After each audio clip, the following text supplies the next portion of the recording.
150 টাকা মূল্য লাগছে কত? 450। এই 450 এর উপর আপনি 60% ছাড় দিচ্ছেন।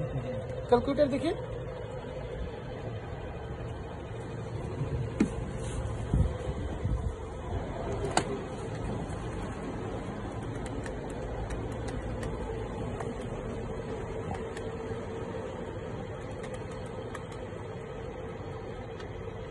টাকা লাভ করতেছেন ছাড় দিয়ে না?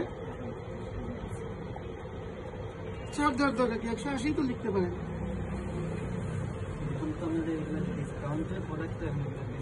আপনি ডিসকাউন্ট কেন? আপনি 450 টাকা যদি আপনার প্রাইস লিখে রাখেন, এটা কিন্তু আপনি মামলা খেয়ে যাবেন। কারণ আপনি 150 টাকার পণ্য আপনি 450 টাকা বিক্রি করবেন কিভাবে আমাকে বলুন? তাহলে আপনি কত % লাভ করতেছেন বলেন? 150 টাকার পণ্য আপনি 450 টাকা বিক্রি করতেছেন, মানে 200% লাভ করতেছেন। দেখেন উনি হচ্ছে 450 টাকা মূল্য লিখছে, 200% লাভে।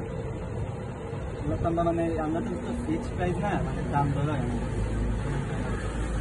দোকান, মানে দাম দর করা হয়, ফিক্সড প্রাইস না। আপনি তো ফিক্সড প্রাইসে দোকান মূল্য লিখে রাখছেন, তাহলে ফিক্সড প্রাইস লিখে রাখছেন কেন? দাম ধরে যদি করে তাহলে এটা তো প্রতারণা।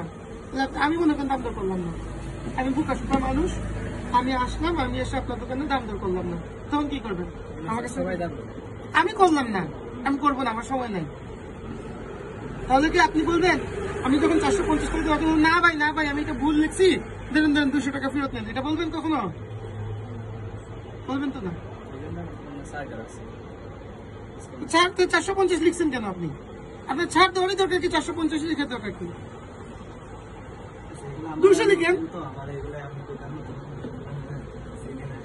না, এগুলো আপনাদের ক্ষেত্রে ব্যবস্থা নেওয়া হবে, এগুলো করা যাবে না, এটা মানুষের কথা না।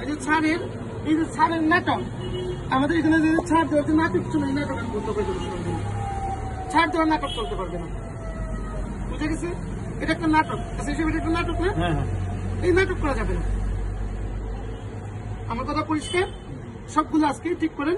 আর আপনি যদি এসে দেখি এরকম ছাড় দিয়ে রাখছেন, আমি কিন্তু জরিমানা করবো,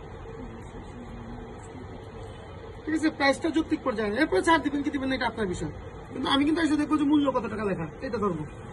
আমি আপনাদের সবাইকে এটাই বলে যাবো যে মূল্য কত টাকা লেখা, আমি এটা দেখবো।